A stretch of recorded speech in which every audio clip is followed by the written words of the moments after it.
This video goes along with number 14 from the final review packet, specifically the part that's asking about parametric form of the equations.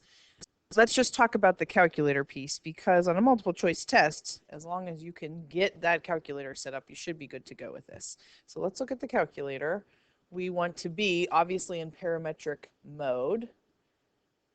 And while we're here, let's also switch over to degree mode. And you could actually do this in degree or radians, but I think we're a little more comfortable with degrees. Now, if you look at the y equals, if you recall, parametric equations has an x and a y, and the thing we're plugging in, the variable, is t. So let's just type in what 14b has, because the goal is, if I type these in, can I get this graph to show up? So the x equation is 2 plus 4 cosine of t. Remember, you're just pressing the normal variable button where x is, and t will automatically pop up since we're in parametric mode. And then 5 plus 2 sine of t. Now we're going to hit graph, and right now it's not going to look great.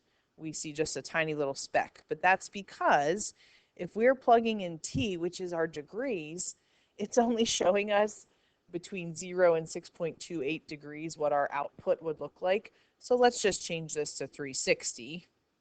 And our window should be okay. And you have a window on the paper given to you to kind of use to compare. Let's take a look at the graph now. Remember, you could change that t step to slow it up, or slow it down, speed it up a little bit if you want. Oh, we also might want to do a zoom square. So if something's just not quite looking right, it's just because it's stretched a bit. Okay, but the goal would be, if I have equations in front of me, can I get that graph to show up?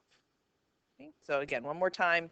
Our mode, we are in degree and parametric, but when we switch to degree, we also need to change the t to go along with degrees, so that is 0 to 360.